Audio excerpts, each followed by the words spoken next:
What's up, Gould Miners? In today's episode, I have the privilege of sitting down with Mike Stohler, a 25-year real estate investing veteran who has gone from single-family investing to multifamily investing and now into hotels, not just domestically, but internationally. And we go deep into all of that in this podcast. Early on in the episode, we talk about Mike's recent ventures outside of the U.S., international hotel investing, and what he's doing to drive business to those hotels overseas. We also go into Mike's early days and how he got started with single family investing and some of the failures that he encountered over those first 10 years of his real estate investing journey before he really kicked things off in 2010 to 2012. So whether you're a seasoned investing pro or you're just getting started in your real estate investing journey, there really is something in this episode for everyone. This is one of the better podcasts. Mike has a lot of knowledge. He's a straight shooter and he is a wealth of knowledge. So without further ado, everyone, Mike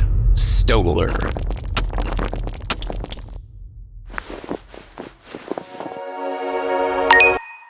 Mike, welcome to the Gould Mine. Sure, it's a pleasure. You know, it's finally good to be able to connect. Absolutely. I knew you were in Barcelona there for a hot minute. Yeah, we were trying to get you on the show. Yeah. You sent me the link, and I was like, well, okay, I could respond, but it's 2 a.m. his time. I was over there for a couple of weeks, finalizing some boutique hotel deals and trying to make the plunge to go international. We're having a good time. I really want to dive into that, and maybe we just start there. You know, and I'm sure that we'll go back and kind of revisit the story that's gotten you to this point. But you're now focused a lot on hotel deals, and it sounds like you're exploring internationally. What was the impetus for you deciding like, hey, like the U.S. isn't enough. Like I want to go overseas. Like what drew you to international investing? Yeah, that's a great question. The inflation is really hitting hard with it, as far as the U.S. Labor is a lot harder in the U.S. The cost of labor, it's a bunch of factors. I'm getting ready to build this big one in the U.S., but my God, the labor cost, the cost of lumber, just everything is so expensive in the United States right now. And it's like they're just not getting it. They just keep raising interest rates thinking that we're going to stop doing something. So I've looked internationally, and what you can do internationally is get older estates that are out in the countries where people you retire. You think of going up to Sedona, Arizona, or these different vacation spots. Yeah. But because the euro is a little more stable, cost of living is a lot cheaper because they do a lot of subsidizing over there. And I can get these 600-700-year-old places that people think of as like destination type places. I want to go to my wedding in Spain and an 800-year-old castle or this villa that you get to rent the whole place. It's on 30 acres. And it's just one of those Cinderella type experiences that people want. A lot of corporate events are being held in these type of places, but you can get this real estate for really, really inexpensive. And then instead of having 20 people or 30 people running my hotel, I have a caretaker and like a husband and wife that does caretaking, the cleaning of the rooms, and then the maintenance. So it's a lot cheaper. And then, we're looking at Portugal, we're looking at Italy, but you don't want to be in the big cities. You just go into these countrysides, where even people in Barcelona want to spend their weekends up in the mountains. So it's the cost of living, the taxes, everything's a little less expensive over there. And plus, every time I go to Europe now, it's a tax deducted vacation, which is really nice. Hey, absolutely. I got business out there, baby. Yeah, I got business out there. Oh, it's gonna. Yeah. Love it, man. It reminds me. I came up in the residential space, as you may or may not recall. And so I did a lot of YouTube videos, or still do a lot of YouTube videos, but I would always find, wherever I'd go, I'd find an agent locally in the metro or whatever that I was visiting, and it'd be like, hey, like, let's do a video together and, showcase some of the real estate here. And that's how, I took it to my CPA and I was like, hey, like, I was over there doing business and you signed off on it. And yeah, so there's always like 50 ways of, yeah, exactly. Of you just got to, you think outside the box. So that's awesome, Mike. That begs a question though. I'm putting my investor hat on right now and I'm like, all right, well, that sounds great. And cost of living's lower, but like, what are the returns like? Yeah, this is going to be patient capital. So number one, we're getting into these boutiques. Let's say it's 10 to 12 rooms for $1 million. I'm going to raise money. We're just going to pay it off, plus a couple $100,000 for renovations. And then we have to spend money on the backlinks, the website, getting the world to know that we're there. We're going to have a couple influencers come in and basically say, this is the place. How can we get a backlink through the Rob Report, the wedding, all these different publications? So that's going to cost some money. And then we're thinking, well, the fact that we don't have any debt, we're going to spend $50,000 to $100,000 on the PR side to get everyone to know that this is the place to go if you have a destination. We're also going to open it up to daily rate, but the first return is going to be probably in a year or so.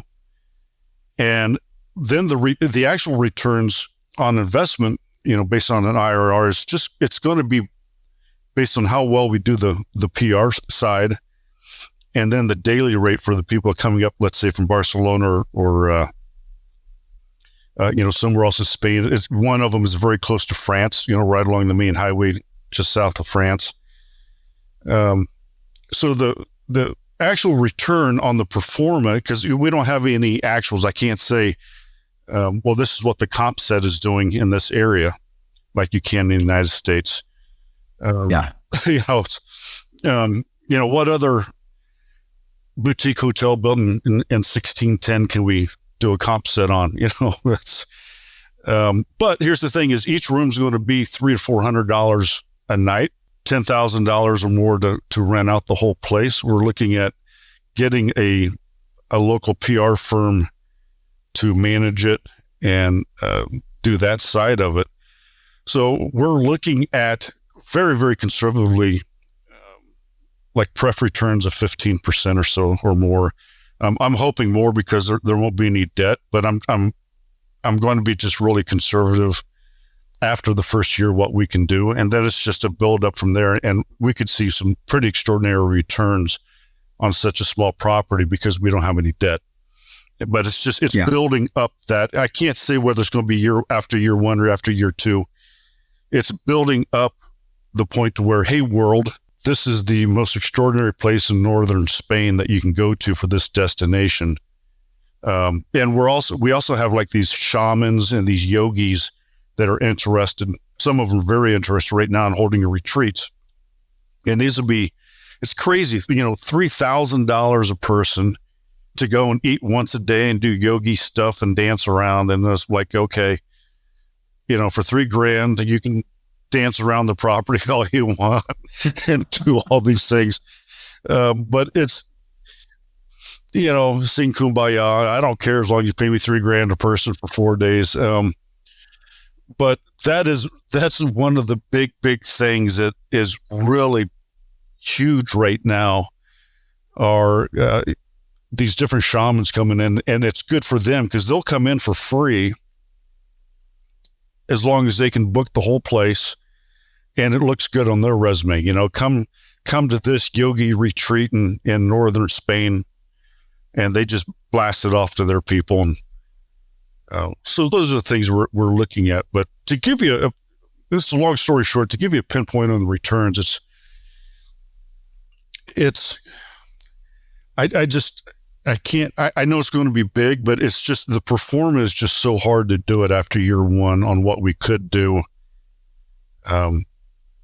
It's just a perspective and romanticize of the part that, hey, you own a piece of a boutique hotel in northern Spain that you get to go visit. Yep. And say that you own it. But we're looking at 15, 20%, very, very conservative.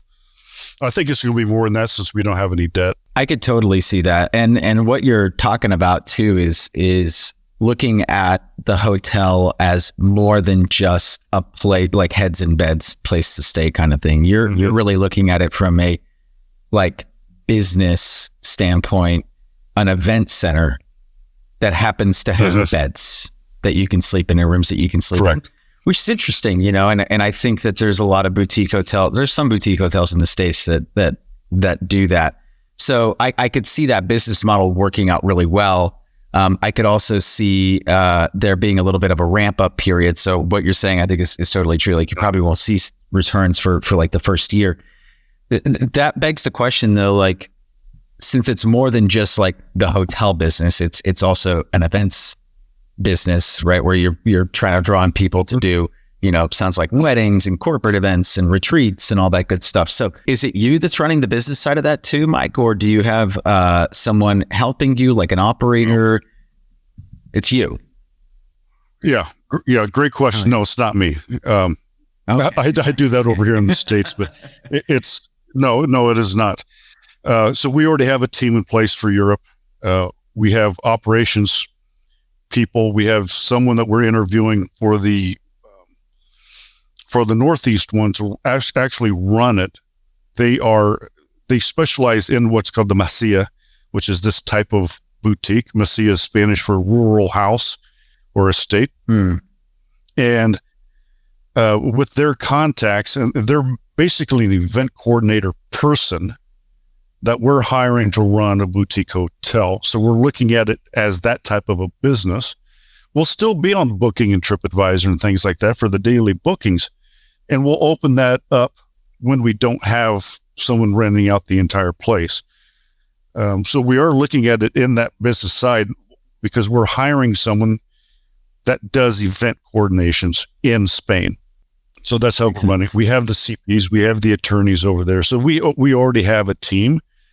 And unfortunately, I'll have to go over there once a quarter just to check things out and stay in the place. And that'll be a horrible experience. Drink some Rioja and make sure everything. I know it's horrible, but the good thing is the people that invest with us at a certain level will have access to the property a couple times a year.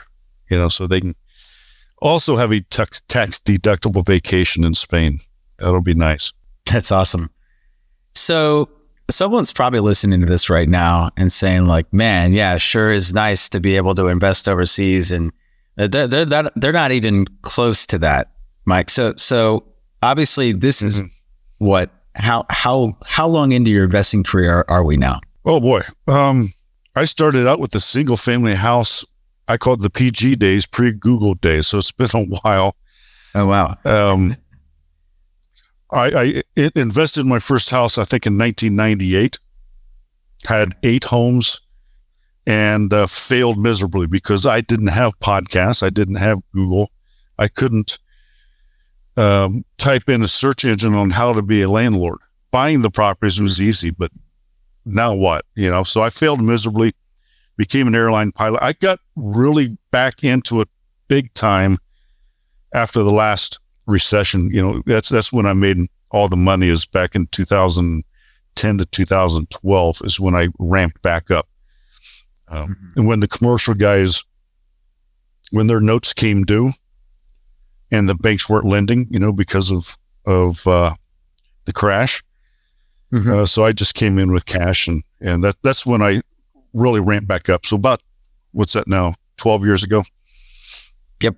Got it. So you've had over 2 decades worth of ramp up, and it sounds like the last 12 years have been the time where you've made the most amount of moves. So walk us through that journey. And actually, like, what I really love to know is what you just touched on right now is like that same thing is about to happen. It's like already started to happen, where you've got a lot of floating rates. You've got a lot of short-term 5-year loans in the commercial sector that are coming due. What lessons did you learn the first time that either like that you will deploy this time and or like you would recommend to someone like myself, for example, to do this time? How to best position yourself for those sorts of opportunities? Yeah, great question. Number one, right now, in the States, I would not recommend, unless you're developing, or unless you have a really big project, kind of hold off on some financing right now, unless you have 40% LTV, 50%. You don't get anything for 20% right now. Even if you can, maybe even 30% down. For instance, in the Scottsdale project, it's going to be a $20, $25 million project. I'm not going to do it unless I can get at least 50% money down so that I can hedge the lower payments. I don't have as much debt. And that's what you want to do during this time period is don't over leverage yourself during this time because interest rates are high. And then you look at the bank and say, okay, no prepay penalty, because when something does happen and it goes back down, I can then refinance without any cost. Mm-hmm. And that's the only way that I would finance now is if I had no prepay penalty and then I can refinance in 2 or 3 years. And then as far as what I did in 2011, 2012 is you have a lot of floating rates. You have a lot of variables. You have a lot of in the commercial space, you have 5 and 7 year loans typically. And what happens is they over leverage. They paid a lot of money for this asset because they were speculating that the interest rates or the economy would just go up, from 5 years ago. And now you have banks that are like, you know what? It's kind of worth what you're saying, but we're no longer going to be in the hotel industry. We're not refinancing your loan. We're not doing anything. Or even multifamily. It's like, look, the cap rates are just too low and interest rates are 6%. Your cap rate's at 4%. Yeah, we may not want to do that right now. So I go in and do what I did is a lot of seller financing for those type of guys. I just kind of take over their debt, give the seller a little bit of money, and then just do a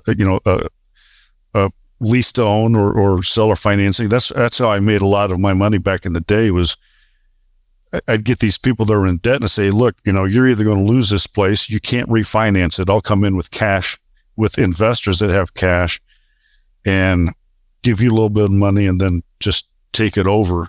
And then I'm able to write it out because I have cash and I have investors that are behind me that we can kind of write it out and then refinance and make the money. But it's looking for that seller, not even a seller, just the owner that's like, oh crap, I'm stuck. Mm-hmm. How did you do that back in 2010? Back in 2010, 2012, what I did was I saw properties that were on the market because they're like going, I saw the prices starting to come down, and I could see that the seller was a little bit starting to panic a little bit. And then I just talked to the seller. I say, hey, what's going on? And he goes, look, this is 100% occupied property, but the bank won't refinance it because it's not worth what I owe. And then I'd say, okay, what's the delta? And I'd look at it and I'd talk to the bank, and he didn't, the people didn't manage it properly. They're only maybe $150,000 difference. But I'd go in and work with the bank or work with the seller and say, look, I'll pay the delta on the $150,000 or the $200,000. Sometimes it was $300,000 of what it's worth to bring it up. Because, let's say it's $1 million property. The bank's only going to refinance it for $600,000. He or she has to come up with $400,000, the delta, because it's now only worth $600,000. I'd come in and just pay that difference, keep the same loan, and just go from there. Sometimes I did a complete seller financing for 3 years just to catch the person up. And then at the end of the 3 years, I just then refinanced. But then that person, the owner, is completely out of it. I'm paying his payment. I'm paying him. He's paying the bank. I gave him the delta. And then in 3 years, then in like in 2015, when everything was cool, I would refinance it. So I did a lot of that type of a thing, especially when the banks were really pulling back. I did a lot of seller financing. What was the messaging like? Because I would imagine that going to a seller or an owner and being like, hey man, you're screwed. Want to sell your place to me? Like, I don't imagine that that's necessarily going to go over well. So how do you massage that conversation? Yeah, it's a good question. You have to, I let them talk. So what's your situation? And they spend an hour, woe is me, and screw the banks and I let them do the thing. And then if it was perfect situation, it's like, and then I would just say, looks like you're probably going to get foreclosed on. What does that do with the credit? I'm a stupid young investor. What does that mean for your credit? I just kind of fake it. Yeah, it's going to screw me. I'm not going to be able to get another asset for another 7 years. It's like, well, what if I could help you out there? Your credit's going to be fine. And at some point, you're just going to have to take a loss on this one place, because your alternative is go through 7 years of bad luck. You won't be able to buy another asset. Or I can just come in and save you. Your credit's going to be fine. I'm just going to act as you and pay your bank mortgage. And I'll give you $150,000 for your trouble, but it's going to be, a 3 or 5 year note. And now we both win. I get an asset. You get your credit. As soon as it turns around, you get to buy something new. And we help each other both out. And then you just shut up and let them speak first, because now their wheels are spinning. Mm-hmm. And that's how you play it. You have to convince them that it's their idea, that it's the best thing that they can do to save their credit, to save face, and just say, look, there's no good outcome. What's the better of the two outcomes for this property? And you have to convince them you're the better outcome. Yeah. I hope everyone is taking notes. Listening right now, you're like, hey, this is good dialogue. And a couple things that I observed there. Number one, what's your situation? You get them talking, because I think a lot of people that don't understand sales, which is a lot of people, they do all the talking. Then the other person doesn't actually. So the only way that you could build rapport is actually by listening. So I observed that is okay, you what's your situation? You let them word vomit for as long as they need to. And then you ask them the question that plants the seed of oh, what's that going to do to your credit? Right. Oh, okay. Well, then they're like, oh, it's going to decimate it, blah, blah, blah, blah, blah. Well, what if I could help you? Right. So you take them through the whole sales pitch. You do. Yeah. And I maybe said 5 words during the whole conversation. Mm-hmm. So that's the whole thing, people, is you got to learn how to shut up. They'll tell you exactly what they want and what they need if you just pay attention and listen. And you have to be able to understand what it is and then say, oh, if I'm hearing you correctly, this is what you need. This is what the outcome, your unique thing that needs to happen. Is that correct? And then shut up again. And then they'll confirm that they want you to help them. Mm-hmm.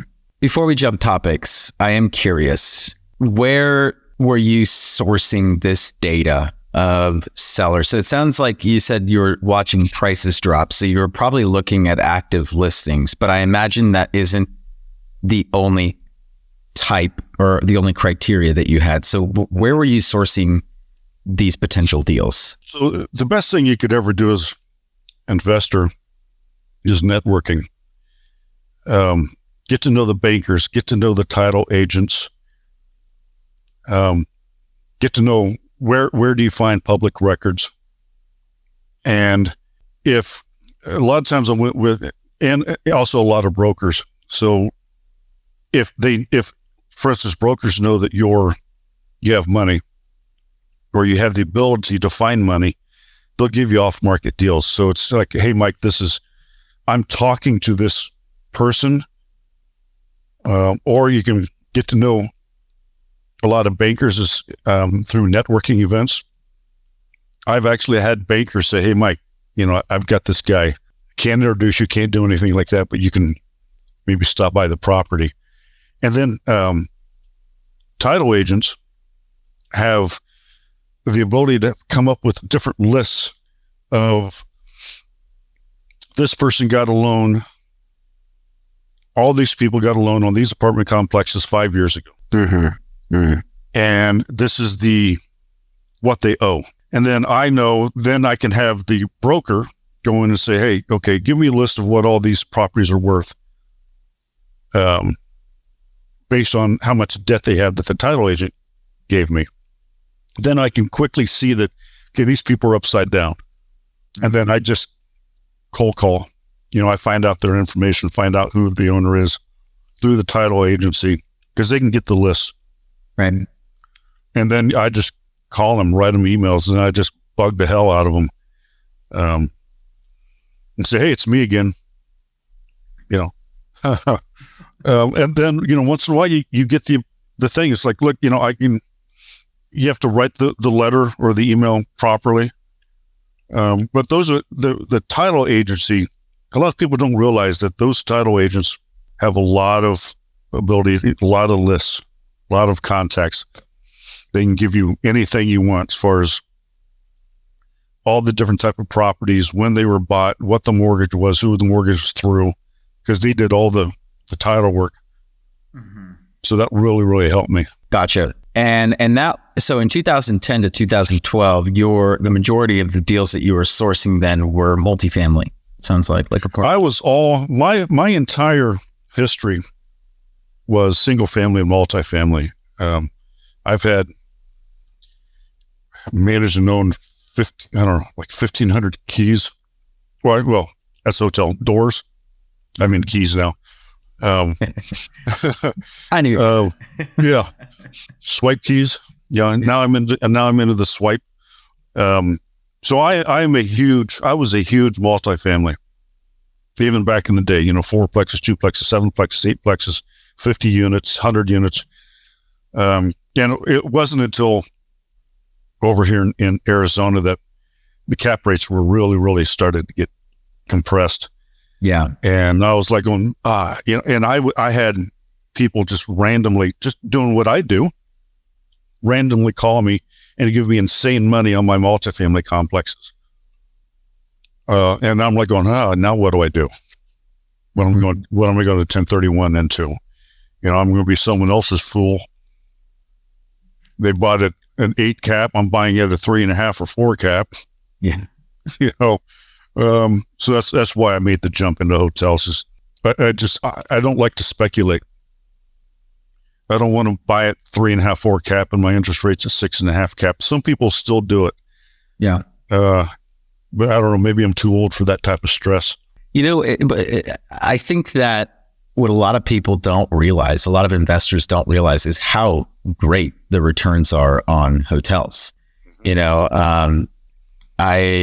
Cornell did a study over a 25-year period, from 89 to 2015, through 3 bear markets. The highest annualized returns amongst all commercial real estate asset classes is hotels. Yep. So hotels outperform office. Well, yeah, maybe easy to do nowadays, but multifamily, retail, all that good stuff. Now, I'm not sure about self-storage. I don't know if they section that off into industrial or light industrial as a whole, right? If that's part of that, but it's something that a lot of people are unaware of. Yeah, a lot of people don't realize that individuals and people like you and I can own hotels. They think that they're just these big REITs and big corporate things, and it's wild when people ask what I do and I say I own hotels. It's kind of like you get that deer in the headlight look. Mm-hmm. But yeah, you're right. The biggest difference between the hotels and multifamily is, if you think of my ADR, my rate as a rent, for your multifamily people, it's like a gas station. I get to change my rate 4 times a day. I'm not stuck with a 12-month lease or a 6-month lease. I can go from 80 to 100 and 120 back down to 70. It floats. So I get to think of a 100-unit multifamily at $1,000 a month. It's X amount of dollars. My 100-unit hotel, I get $100 every day. Mm-hmm. And then spring training, it's $250 every day. Or, when Waste Management, when the Super Bowl was here, it was $300 a day, times 100. And then it compounds. So the gross revenues are just so much higher. Yes, we have more expenses, mm-hmm. but just the gross revenue of the two is just so much higher. And that's how you can get, double-digit returns easily in hotels instead of 3 or 4 or 5% multifamily right now. But everyone, don't go out and just buy a hotel. They're completely different. It's a business. It's not real estate. Okay. It's a business that sits on real estate. And I have some hotels that real estate is really, really appreciating. And it doesn't matter what's on top of it. People want to buy it just because of the real estate it sits on. But you have to learn how to do hotels. Don't just jump into them. They're a beast of a business. Yeah, I could not agree more. And I think that, coming from residential and then getting into hotels myself, the good thing for me was that I had transitioned from just a realtor to like actually owning and operating a full-fledged like real estate team that operated much like a business. And so I had I knew how to read a P&L, I knew like the basics, but even still, there's so many layers to the hotel business. So that begs the question then, Mike, when you bought your first hotel, mm-hmm. what lessons did you learn the hard way? Oh, good question. The due diligence, I was used to doing the due diligence the multifamily way and not really looking at the due diligence as the business side. Mm-hmm.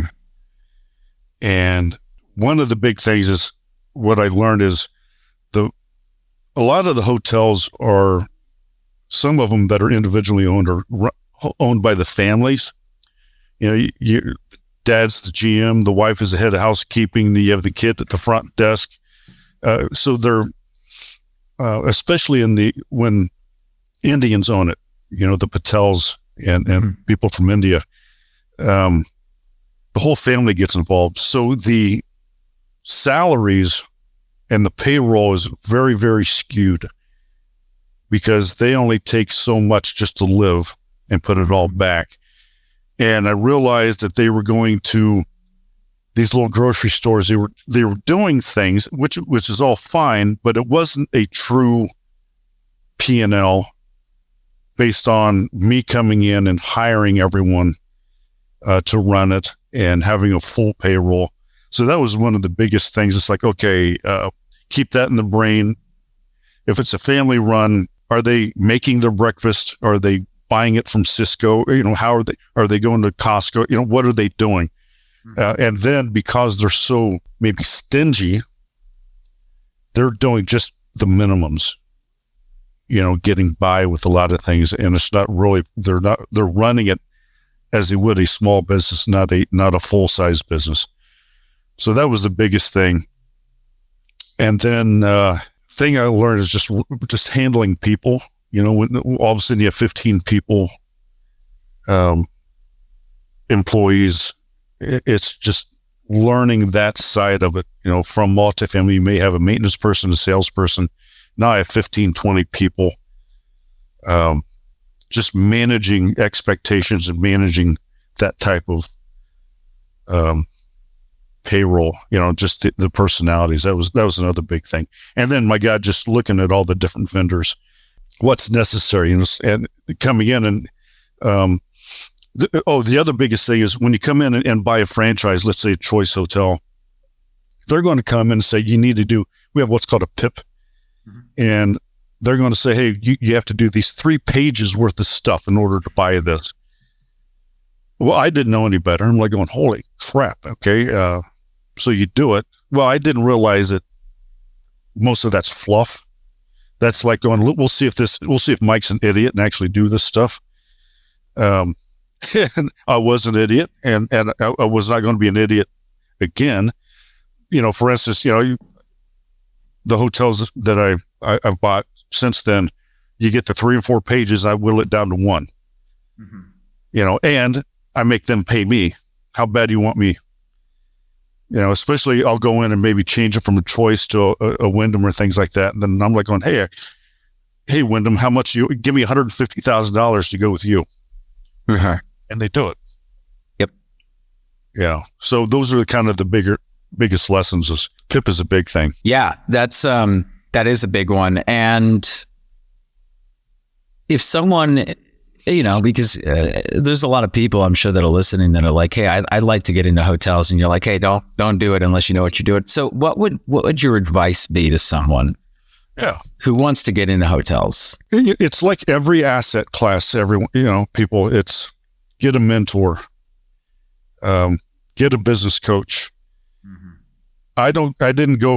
You don't go from single family to even multifamily. I'm not talking 4-plex or 6-plex. You don't just go out and buy a 50 unit unless you know what you're doing.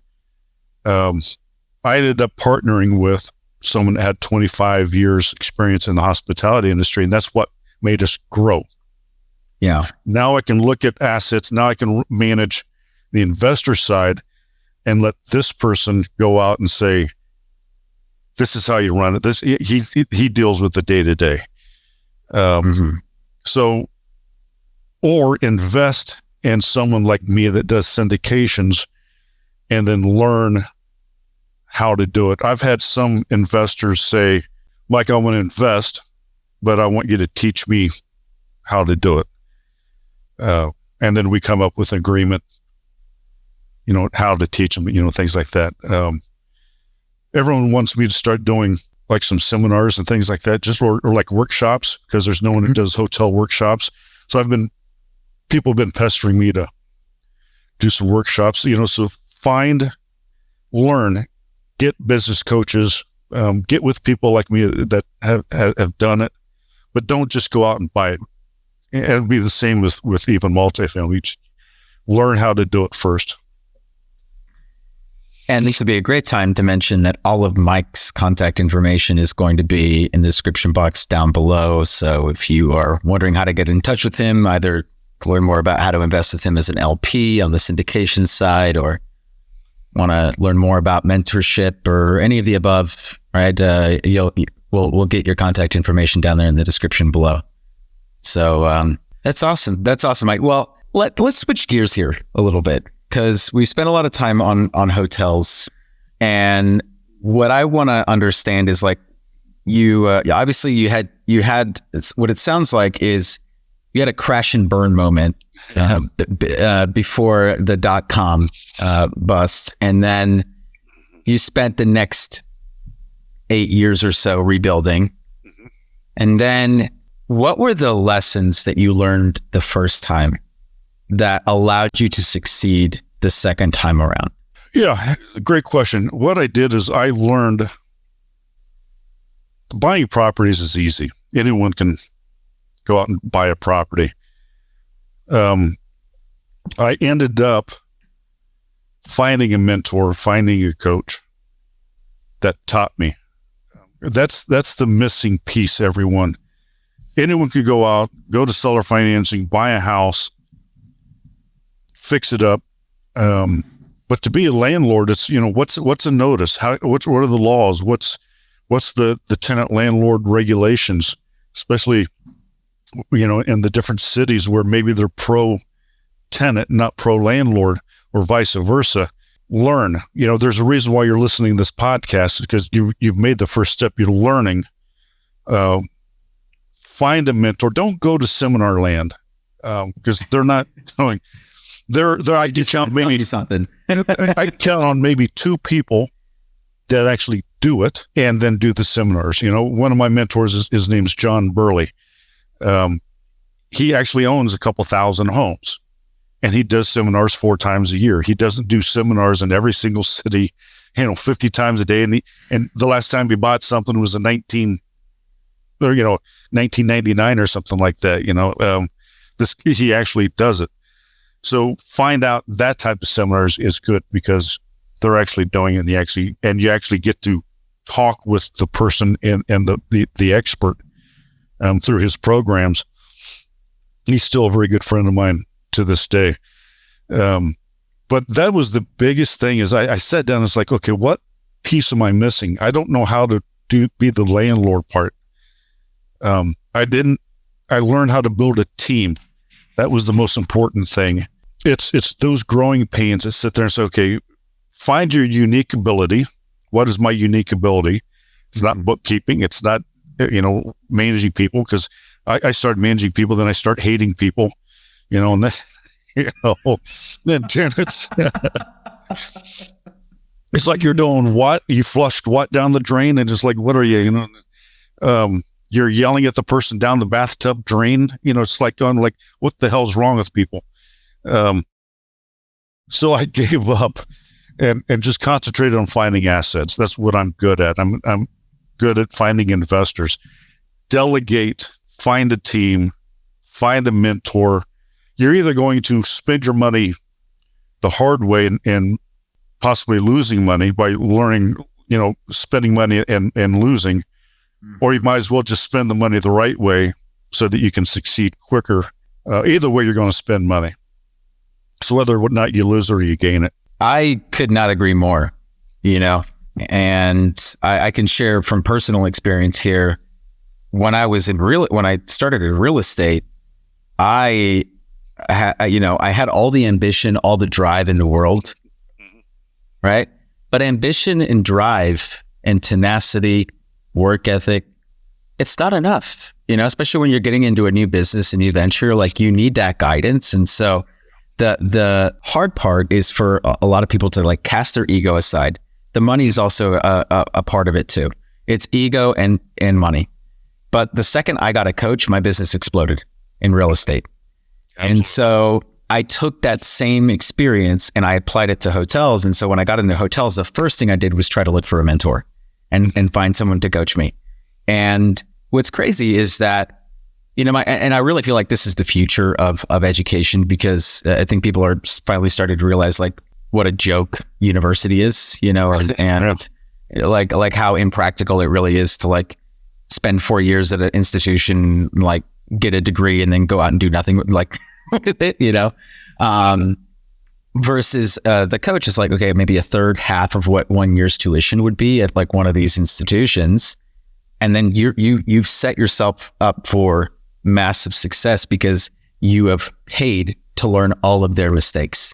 Absolutely. And it's something that I think I could not agree with you more on. And it sounds like you took that lesson, you applied it, you found your mentor, and then your mentor helped you grow and helped you understand, okay, like the business / landlord side of it. At what point did you feel confident enough to be like, okay, like I think I've got this, and like I'm gonna go like do this on my own again? Yeah, you never really get that. Even now, I don't get that. There's always self-doubt. But at one point, I'm also ex-military. So at some point, you just got to make the leap. The hardest part for everybody, I've met people when I've spoken at seminars across the country. You see the same people, seminar junkies. And I'm like, have you done your first deal? No, just one more seminar. I'm almost there. Just need a little more coaching. The first part is just like, just do it. Jump in and do it. So I was not comfortable when I got back into it because, look, I lost everything. I was newly married. I had to move in with my in-laws, and we took a large hit. And one thing that makes me a better mentor or a better investor is I'm one of those people that instead of lying to everyone, I'm like, I failed miserably. Most people are just like, oh, I made my first $1 million in 5 months and everything was hunky-dory and it's just like a HGTV episode. It was just perfect. Bull crap. It's Yeah. This is not easy, everyone, and you're going to fail, but what do you do? I've never learned when I've succeeded. I've learned when I failed. And so you just have to make that I knew that real estate was it. I knew that if I stayed in a cubicle one more day, I was going to go postal. And so it's just, I went, bam. It's like, I'm getting back into it. Here we go. Let's start small. But then because my mentor had owned a bunch of properties and here's the forms, here's the applications, here's how you do it, here's how to be a landlord. I was successful because I had the business side of it. And then it was another one, then another one. Then you kind of build the confidence up. And then when you get an apartment complex, then you get scared again. It's kind of like, okay, am I ready for a 20 unit complex? It's like going, of course you are. You have 10 single families. Yeah. Now you have everyone in one spot. Now I'm not traveling all over the place. So there's always that kind of self-doubt. When I buy another asset, especially now when you have investors, it's like, okay, you kind of overanalyze and it's like, do I want to do this? Is it safe? Is it the type of hotel I want? So you're always going to have that. You look at every rock star, every golfer, they're always nervous on the first tee. Mm-hmm. They've hit millions of golf shots, but they're still nervous. So you're still nervous, but you now have the confidence knowing that you can succeed. Yeah, that's one of my coaches calls it borrowed belief. It's like, hey, a great mentor, a great leader can inspire others through allowing them to borrow their belief until they themselves can feel confident enough to go out there and do it.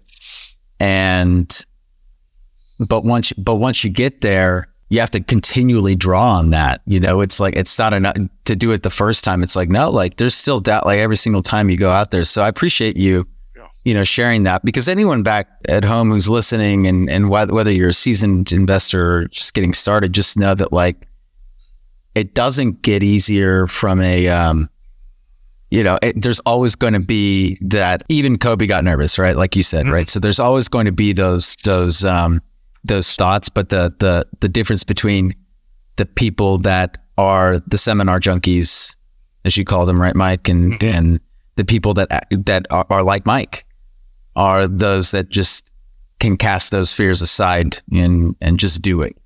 Yeah, it becomes an excitement. Instead of an anxiety, it becomes, okay, I'm nervous, but man, all right, I have another asset under my belt. Everything, I've done my due diligence. I've done all my checklists. There's nothing else I can do except pull the trigger. And you have to have faith in your team and your checklist and your due diligence. And something else I can tell people is, don't get emotional with your asset. Mm-hmm. Make sure it checks every box. If it doesn't check every box, don't do it.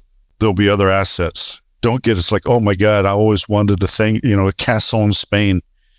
Well, I did, but it had all the checkbox. There are other castles in Europe. So you just, and it's like everything else. It's, hotels, and make sure you check all the boxes. So you hit on it right now, and you talked about the team, right? And you mentioned it before. So what does your team look like right now, and how is that structured? Just genuinely curious. Mm-hmm. I always have offsite bookkeepers that are not part of my team. That's just part of my separation of power. Mm-hmm. When you have investors, I don't want them to say, well, the bookkeeper works for you, they're going to do whatever you want. So I have an offsite bookkeeper. I have area managers. I have operations people. I have people that concentrate on sales and marketing. I have someone that concentrates on what we call engineering in the hotel world. It's basically the maintenance, but they're called engineering. And then, each hotel has its own general manager. Mm-hmm. And that's about it. Sales and marketing, operations, the mechanical, the engineering part, the bookkeepers, and then, the actual CPA is make sure that, man, I learned the hard way. Make sure your CPA knows real estate. Okay. Don't get just a regular CPA. After 10 years in the business, the guy did an audit on my taxes. It's like, you're not deducting as a full-time real estate guy. I don't know. You're, as a real estate professional. He goes, you're a real estate professional, aren't you? And I'm like, yeah. And he goes, your last CPA who doesn't know anything about real estate, I never took that. I'm like going, oh my God. So just make sure that CPA, I pay a lot for my CPA, but they do a lot. And they know commercial real estate. Don't get your H&R Block guy or whoever, just your regular CPA that does normal people's taxes, because you're not a normal person at some point in your real estate career. Wow. I mean, the dollar figure, I hope you didn't calculate the dollar figure on that, but I in my head is like, well, that's holy cow. Well, yeah, that's actually it's slightly similar story. I had a CPA, just a cookie cutter kind of guy for my first few years in the business, and then I had a monster year, like my first monster year in 2017, and a couple of years later, I got a new CPA who was a real estate guy, like understood real estate backwards and forwards. He worked, it was some commercial real estate accounting firm, and he looked at my previous years and he's like, dude, you overpaid by I'm not going to say the number, but he gave me the number, and I was so mad. And I was livid, and I was like, I should sue that old. And I was like, I'd forget it. But yeah, no, it really does make a difference. And it's people that say, I'm going to do my own taxes, and I'm like, oh my God, are so dumb, so dumb, because you're saving, $1,000, maybe $1,500, but losing tens of thousands. It's the same person that said, Mike, have you ever considered, I'm seeing that you're not doing cost segregations. And I'm like, what does that mean? No. And this is back in the day, people. This is not 2 years ago. Yeah. This is when I first started, and he was like, oh, okay. Do cost segregation. So it's everyone there, a lot of you probably just starting out or now Googling cost segregation, because just like me back in the day, it's like, you don't realize when you get big enough, all these different things that you can do that are within the tax code to accelerate depreciation and just do all these different things to help your business. And cost segregation has become a huge one. To give you an idea, back in the day, I bought a $5 million hotel. My first year depreciation with cost segregation was $1.2 million. And the investors were extremely happy on their K1s for that. But cost segregation can save you a lot of money up front.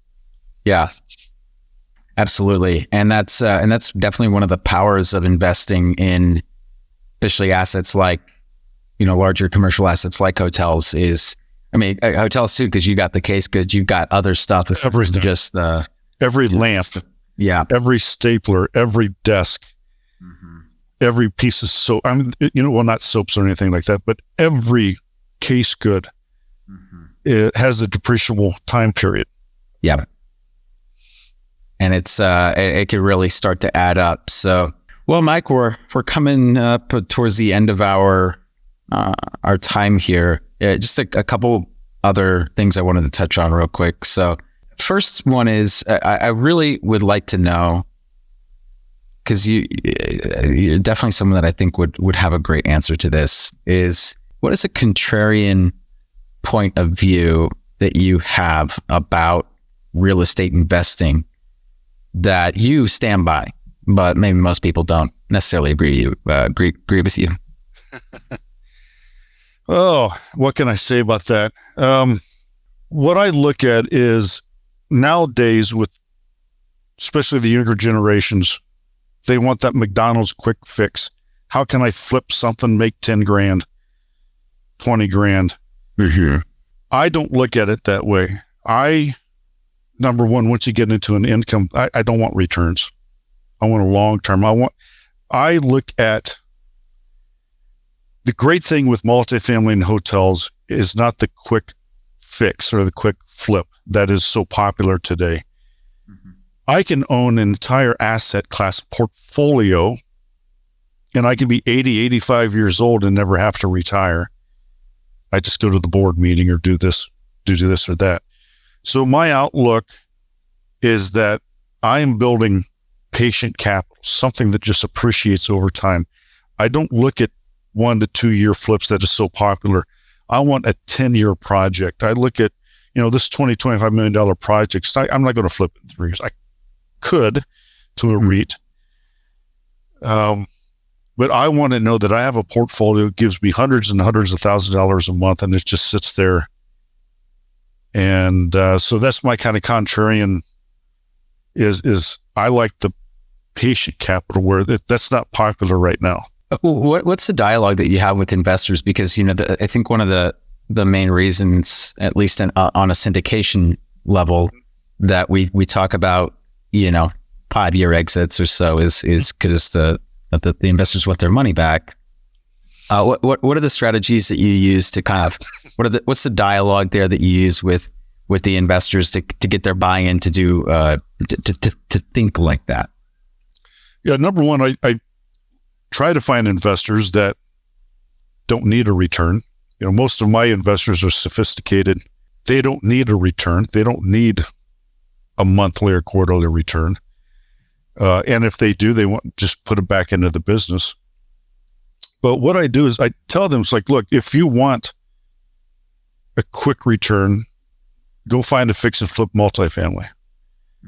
Mm-hmm. What I'm going to do is give you 2.3 times your money or whatever it is down the line. That will happen, but it's going to be 7 to 10 years. But you'll be getting money, you'll be getting returns, but we're not flipping. These are your retirement. Instead of putting it in their 401k, your IRA, putting in stocks. And, with your stock market, you're going to keep it there for 10, 15 years, and just build up your stock portfolio. Now you're diversifying into a hotel that's going to give you better returns long run. It's an asset that depreciates or appreciates, but you get depreciation. How many of your stocks are going to give you a dividend, every quarter and appreciate like the real estate does?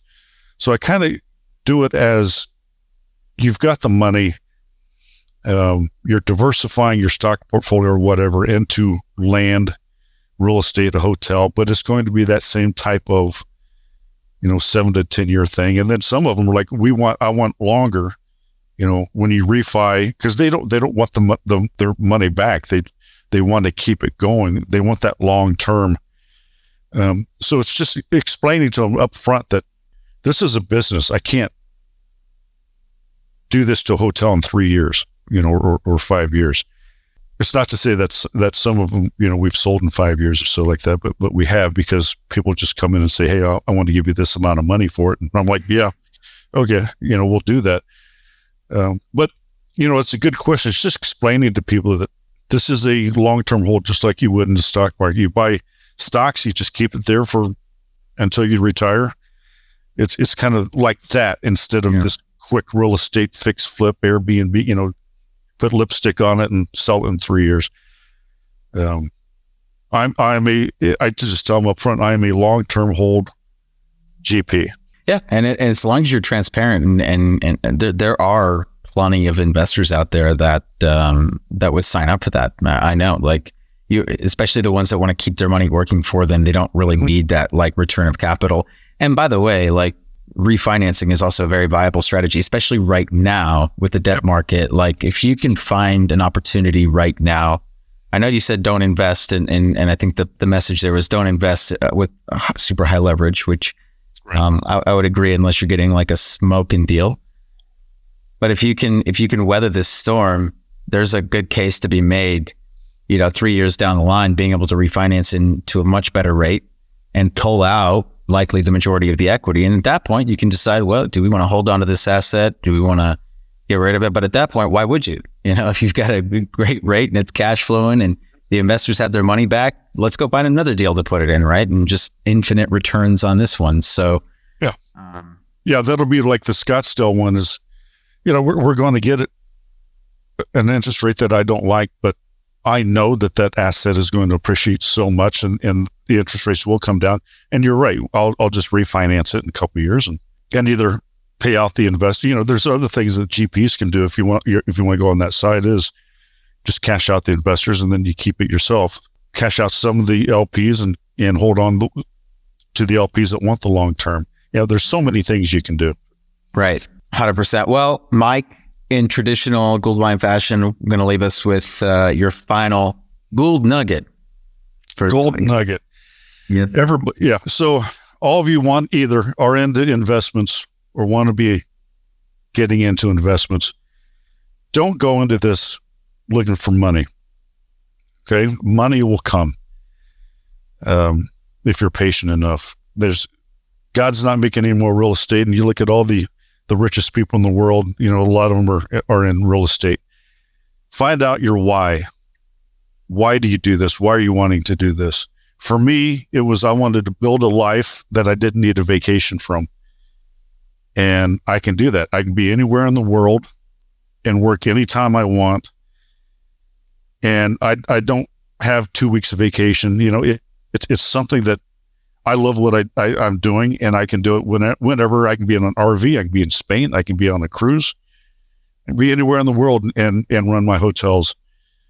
So find your why, but make sure that why is not money, because the money's, it'll come if you do it right. It's fantastic advice. I appreciate that, Mike. Love it. Love it. So thank you for coming on the show. This was a lot of great. Now, I'm really glad that we got to spend some time there, especially on the international stuff and on the hotel side of things.